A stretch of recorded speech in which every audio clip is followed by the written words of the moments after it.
अंग्रेजी में कितने स्वर होते हैं? कितने होते हैं? 5। कौन कौन से?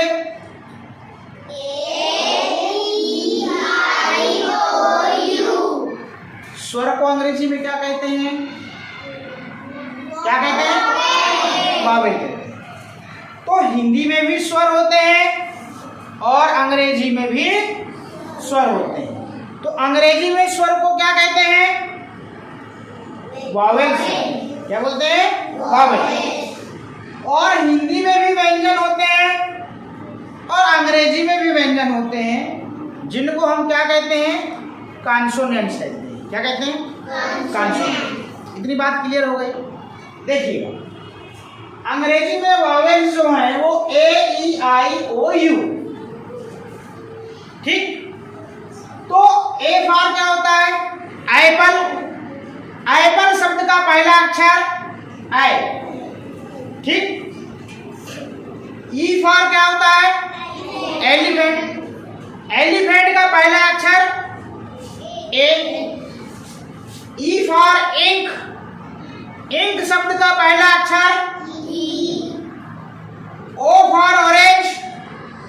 ऑरेंज शब्द का पहला अक्षर ओ। और यू फॉर अम्ब्रेला। अम्ब्रेला का पहला अक्षर ओ। तो हमने इनके साउंड निकाल लिए जिस माध्यम से हमने सीखा था। तो ए का साउंड ए, ई का साउंड ए, आई का साउंड ई, और ओ का साउंड ओ, और यू का साउंड अ। इतनी बात क्लियर हो गई। मगर 5 ही स्वर निकल पाए, होते 13 हैं, तो 5 से काम नहीं चलेगा। इसलिए अंतर क्या है वो सीखिए। यहां पे होता क्या है, ये जो वावेल है इनका साउंड इंग्लिश के जो शब्द हैं वहां पर अलग अलग देखने को मिलता है। अभी हम सीखेंगे। अभी हम बात करते हैं हिंदी और अंग्रेजी में अंतर क्या है। कर ले चलो। हिंदी में भी स्वर है अ से लेके यहाँ तक, और अंग्रेजी में भी वावेल है A-E-I-O-U। है या नहीं है? इतनी बात क्लियर हो गई। यहाँ 5 स्वर है, यहाँ 13 है। ठीक। हिंदी में स्वर की मात्रा होती है, मगर अंग्रेजी में स्वर की मात्रा वहां डायरेक्ट स्वर लगता है और उच्चारण होता है। मगर यहाँ शब्द बनाने के लिए व्यंजन के साथ में क्या लगती है? स्वर की मात्रा लगती है हिंदी में। तो पहला अंतर तो ये हो गया कि हिंदी में मात्रा है मगर अंग्रेजी में मात्रा नहीं, डायरेक्ट स्वर का उच्चारण होता है। इतनी बात क्लियर हो गई। आगे हिंदी में भी व्यंजन है, अंग्रेजी में भी व्यंजन है। A-E-I-O-U को छोड़कर टोटल 21 लेटर कॉन्सोनेंट है। इतनी बात क्लियर हो गई बेटा। आगे चले। अब हम यहां पर समझते कैसे। हमने शब्द लिखा काम, लिखा नाम, लिखा पुल। तो यहां देखा हमने क जो है ये व्यंजन वर्ण है, और यहाँ पर ये आ की मात्रा लगी है, ये मात्रा लगी है नहीं है? और म जो है वो व्यंजन है नहीं है? फिर नाम में देखा न व्यंजन है, आ की मात्रा जो लगी है मात्रा है, और म व्यंजन है। ऐसा ही है, मतलब व्यंजन वर्ण और मात्रा, व्यंजन वर्ण और मात्रा, यही चीज हमको शब्द में देखने मिलती है। मात्रा कहां से आई? स्वर से आई। स्वर की मात्राएं, उनके प्रतीक चिन्ह है अलग अलग, है या नहीं? जो हम सीख चुके हैं। अब यहाँ पर पुल शब्द लिखा है। पुल शब्द में देखिए ऊ मात्रा लगी हुई है, और ये जो प है ये भी क्या है? व्यंजन है, और ल भी व्यंजन है। अब हम इंग्लिश के वर्ड में जाते हैं। भाई हमने वर्ड देखा, शब्द देखा CAT कैट, CAT कैट। अब यहाँ पर देखो सी कॉन्सोनेंट है। अब यहाँ पर सीधे सीधे वावेल ए लगा दिया गया।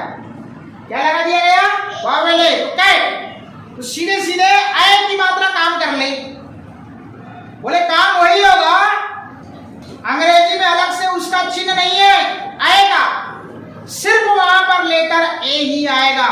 काम चल जाएगा। ठीक, और फिर ये कॉन्सोनेंट टी है। तो यहां पर क्या रिपीट होते हैं? कॉन्सोनेंट्स और Wavell, consonant Wavell, consonant Wavell, ये चीजें मिलेंगी अंग्रेजी में। और यहां शब्द में क्या मिलेगा? व्यंजन मात्रा, व्यंजन मात्रा। इतनी बात समझ में आ गई? अब यार भाई 5 वावेल है, साउंड उनके 5 निकल रहे हैं और चाहिए 13। जब तक 13 स्वर नहीं निकलेंगे तब तक पुस्तक नहीं पढ़ सकते हम। तो हिंदी में क्या होता है, यदि आ की मात्रा है तो वो किसी भी व्यंजन वर्ण में लग जाए, उसका उच्चारण आ के जैसे ही होता है। होता ही नहीं होता है, अभी तक हमने सीखा ना। यदि अंग्रेजी में अब क्या होगा, यदि वावेल ए शब्दों में आएगा तो उसका उच्चारण अलग अलग मिलेगा, कम से कम 4 से 5 प्रकार से। ये अंतर है। 5 वावेल है, स्वाभाविक है, उनका अलग अलग उच्चारण निकलेगा, अलग अलग साउंड निकलेगा, तब तो पुस्तक पढ़ेंगे ना। आ रही बात समझ में? मगर हिंदी में ऐसा नहीं, हिंदी में बड़ा सिस्टमैटिक है। यदि ऊ की मात्रा तो ऊ की ऐसा नहीं, ऐसा तो नहीं है कि पा में ऊ की लग गई तो पढ़ दिए पे, ऐसा होता है क्या? नहीं होता। मगर अंग्रेजी में आपको थोड़ा सा अंतर देखने मिलेगा। अब हम उस अंतर को इस उदाहरण के माध्यम से समझते हैं। देखिए, CAR क्या पढ़ा? का। अब हमने यहां पर वावेल ए का साउंड पढ़ा था, ए फॉर एप्पल, पढ़ा था क्या नहीं पढ़ा था? APPLE। यहां पर जो वावेल ए है, इसका क्या साउंड निकल रहा है?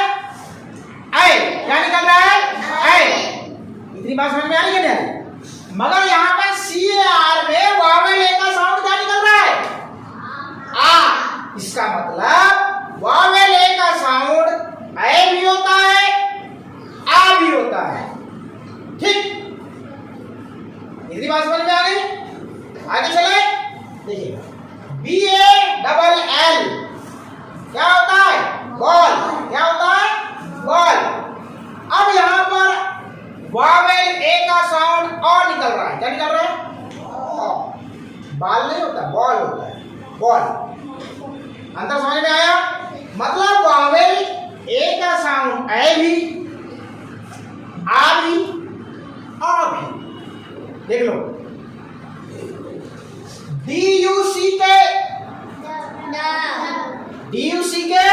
डक पढ़ते हैं, नहीं तो इसको तो यू पढ़ते थे, तो ड्यूक होना था। मगर उसका तो साउंड क्या आना चाहिए? अ। तो डक में आप वावेल यू का साउंड क्या निकल रहा है? क्या निकल रहा है? अ। इतनी बात क्लियर हो गई? FISH। अब वावेल ई का साउंड यहाँ पर क्या, सॉरी वावेल आई का साउंड क्या निकल रहा है? ई निकल रहा है, तब तो फिश हो रहा है। F से बना फ, ई से मात्रा लग गई फ में फी, और SH का मैंने अभी बताया था, तो फिश। इतनी बात समझ में आई?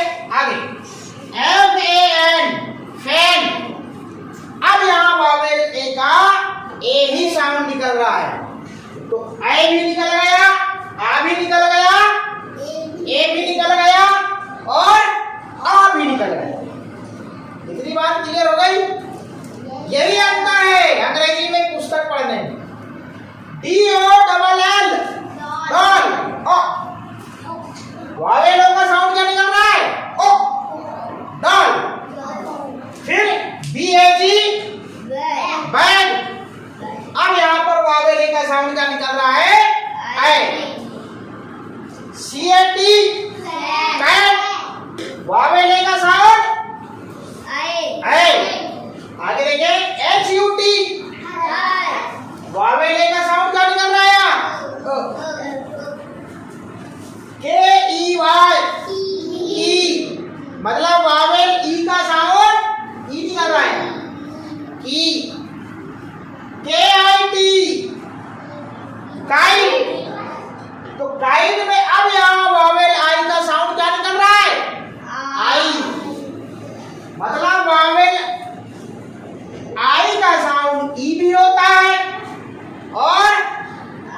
भी होता है। क्लियर हो गई बात? JUG सॉरी JOKER वावेल ओ का साउंड ओ, और यहाँ पर वावेल ई का साउंड निकल रहा है जोकर, जोकर। JUG अब वावेल यू का साउंड क्या निकल रहा है यहाँ GIRL। अब यहाँ पर आई का साउंड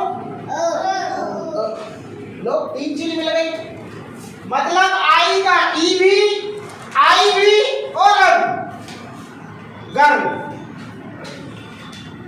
ऐसा SHIRT शर्ट, BIRDS बर्ड्स। अब देखो GOAT बर्ड, यहाँ पर ओ का हो और यहाँ पर ए का गोट। HAT हेड, वावेल ए का साउंड ए। तो हमने यहाँ ये सीखा कि भाई हिंदी में जो स्वर है, जो स्वर जैसा है उस स्वर का व्यंजन वर्ण में उच्चारण वैसा ही होता है। मगर अंग्रेजी में हम क्या देख रहे हैं? नहीं, यहाँ तो भैया वावेल ए का साउंड अलग अलग निकल रहा है, निकल रहा है। वावेल ए का साउंड हमने देखा ए भी निकलता है, ए भी निकलता है, और क्या निकलता है? आ भी निकलता है और अ भी निकलता है। इतनी बात है। तो हम इस चीज को धीरे धीरे सीखेंगे। जो हमने सीखा है वहीं से सीख रहे हैं, अलग से फार्मूले रटाने की जरूरत नहीं है। क्या हमने CAR कार नहीं सीखा? क्या हमने BALL बॉल नहीं सीखा? बस वहीं से तो साउंड सीखेंगे। अब हमने फोनिक साउंड कहाँ से सीखा? हमने फोनिक साउंड जो हमने सीखा था A फॉर एप्पल, तो हमने सीखा कि एप्पल का पहला साउंड, एप्पल शब्द का पहला अक्षर ए। B फॉर बॉल शब्द का पहला अक्षर ब, B का साउंड ब। C फॉर कैट शब्द का पहला अक्षर क, तो C का फोनिक साउंड क। D फॉर डॉग, D का फोनिक साउंड ड। E फॉर एलिफेंट शब्द का पहला अक्षर ए। F फॉर फिश शब्द का पहला अक्षर फ। G फॉर गर्ल शब्द का पहला अक्षर ग, तो G का फोनिक साउंड ग। H फॉर हेन शब्द का पहला अक्षर ह, तो H का फोनिक साउंड ह। I फॉर इंक शब्द का पहला अक्षर ई का phonic sound E. J for jug शब्द का पहला अक्षर ज, तो जे का फोनिक साउंड ज। के फॉर काइट शब्द का पहला अक्षर क, के का फोनिक साउंड क। एल फॉर लॉयन शब्द का पहला अक्षर ल का फोनिक साउंड ल। एम फॉर मंकी शब्द का पहला अक्षर म, एम का फोनिक साउंड म। एन फॉर नेस्ट शब्द का पहला अक्षर न, तो एन का फोनिक साउंड न। ओ फॉर ऑरेंज शब्द का पहला अक्षर ओ का फोनिक साउंड ओ। पी फॉर पैरेट शब्द का पहला अक्षर प, पी का फोनिक साउंड प। क्यू फॉर क्वीन शब्द का पहला अक्षर क्व, तो क्यू का फोनिक साउंड क्व। आर फॉर रैबिट शब्द का पहला अक्षर र, आर का फोनिक साउंड र। एस फॉर शिप शब्द का पहला अक्षर स, एस का फोनिक साउंड स। टी फॉर टाइगर शब्द का पहला अक्षर ट, तो टी का फोनिक साउंड ट। यू फॉर अम्ब्रेला शब्द का पहला अक्षर अ, तो यू का फोनिक साउंड अ। V for van, V for van, van शब्द का पहला अक्षर व, तो वी का फोनिक साउंड व। W, W for watch, watch शब्द का पहला अक्षर व, तो डब्ल्यू का फोनिक साउंड व। फिर X, X for Xmas tree, तो एक्स ही होगा, एक्स का phonic sound X. Y for yak, yak शब्द का पहला अक्षर य, तो वाई का फोनिक साउंड य। जेड फॉर जेब्रा, जेब्रा शब्द का पहला अक्षर ज, तो जेड का फोनिक साउंड ज। तो जो हमने ए से लेके जेड तक सीखा था वहीं से तो फोनिक साउंड निकाला है, कि कहीं अलग से खोदा है, कि कहीं अलग से रटवाया है, तो उतने तो फोनिक साउंड सीख गए। कॉन्सोनेंट के तो वही है लगभग लगभग, एक दो के ज्यादा है बस, जैसे क का स और क के लिए होता है ना। वैसे अब हमारे पास वावेल है, तो वावेल का थोड़ा सा अलग अलग यूज होता है इनका, अलग अलग स्वर के लिए। तो हम जो सीख रहे हैं अभी एफएलएन बुक से, वहीं से तो निकालेंगे, अलग से रटाने वाला काम बिल्कुल नहीं। इतनी बात क्लियर है? इसलिए मैं कह रहा हूँ कि स्पेलिंग याद करो बेटा, स्पेलिंग याद कर लोगे ना तो अलग से आपको फोनिक साउंड इनके डिफरेंट टाइप्स के जितने होते हैं ना वो याद करने की जरूरत नहीं पड़ेगी। मैं इसीलिए बोलता हूँ, और आपने जो कॉपी में लिखा है मैं इसलिए बोलता हूँ कि उनको याद करें, ठीक है।